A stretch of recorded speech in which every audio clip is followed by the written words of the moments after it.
இன்னைக்கு கயல் சீரியலில் நம்ம கயல் எப்போவுமே ஒரு செல்ஃபிஷாக தான் யோசிச்சுட்டு இருப்பாங்க அப்படிங்கிறது நமக்கு நிறைய விஷயங்கள்லாம் தெரிஞ்சிருச்சு. ஆனால் இருந்தாலும் நம்ம கயல் இப்போ எழில காணோன்னு ரொம்ப துடிச்சு போய் இருந்துட்டு இருக்காங்க.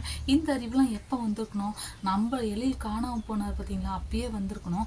நமக்கு நம்ம ஃபேமிலி தான் முக்கியம் அப்படின்னு நம்ம கயல் இப்போ ஆனந்தியை காப்பாற்றி விட்டுட்டு அடுத்ததாக இப்போ எழில தேடுறதுக்கு ஒரு மும்மரத்தை எடுத்திருக்காங்க அப்படின்னு தான் சொல்லணும். ஆனால் இப்போ அடுத்ததாக வரக்கூடிய எபிசோட் எப்படி தெரியுமா இருக்க போகுது? நம்ம எழில் அடுத்ததாக பழசெல்லாம் மறந்துடுவார்.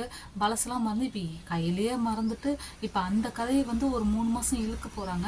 இப்படி தான் கதைக்களம் அடுத்ததாக நகரப்போகுது அப்படின்னு சொல்லணும். இன்னொரு பக்கம் பார்த்திங்கன்னா ரொம்ப நாள் கழித்து நம்ம சிவசங்கரி ரீஎன்ட்ரி கொடுத்துருக்காங்க. நம்ம சிவசங்கரி ரீஎன்ட்ரி கொடுத்துருந்தாலும் இனிமேட்டுக்கு நம்ம கையில் காப்பாற்றுறது எழில் வரப்போகிறது இல்லை அப்படின்னு தான் சொல்லணும். காரணம் என்ன அப்படின்னு பார்த்திங்கன்னா, நம்ம எழிலுக்கு இப்போ நிறைய பிரச்சனைகள்லாம் சூழ்ந்துட்டு இருக்குது. அதுவும் தலைக்குள்ளே தான் நிறைய பிரச்சனைகள்லாம் சூழ்ந்துட்டு இருக்குது. பத்தாவதுக்கு பார்த்திங்கன்னா நம்மளுடைய பாலோட ஃப்ரெண்ட்ஸே நம்ம எழிலுக்கு பெரிய யமனா போய் முடிச்சுட்டாங்க அப்படின்னு தான் சொல்லணும். ஏன்னா இவங்க பண்ண வேலை தான் இப்போ எழில் ரொம்ப உடம்புக்கு முடியாமல் இருந்துட்டு இருக்காரு. நம்ம கையில் மறக்கக்கூடிய சூழ்நிலையும் ஆக போகுது. இன்னொரு பக்கம் பார்த்திங்கன்னா நம்மளுடைய ஆனந்தி எப்போ தான் திருந்த போகிறாங்க அப்படின்னு தெரியவே இல்லை. மனசுக்குள்ளே நம்ம பாலுவை சுமந்துக்கிட்டு எனக்கு கல்யாணம்னா இருந்துட்டுருக்காங்க. இனிமேட்டுக்கு நம்ம ஆனந்தி கனவுல கூட பாலுவை நினைக்கக்கூடாது. ஃபஸ்ட்டு ஆனந்தி ஒரு டாக்டர் ஆகணுங்க. டாக்டர் ஆனால் மட்டும்தான் இது எல்லாத்துக்குமே ஒரு முடிவு கிடைக்கும் அப்படின்னு சொல்லணும். பத்தாவதுக்கு நம்ம ஆனந்தி பார்த்திங்கன்னா இப்போ அடுத்ததாக டாக்டரேட்டுக்கு படிக்க போகிறாங்க.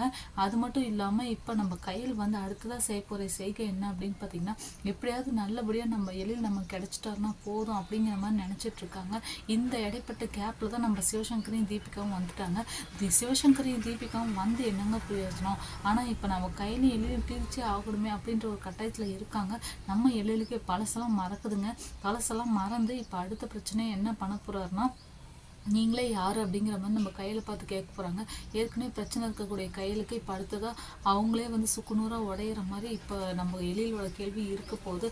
அப்கமிங் எபிசோடு இப்படி தான் இருக்க போகுது. என்ன நடக்குதுங்கிறத வெயிட் பண்ணி பார்க்கலாம்.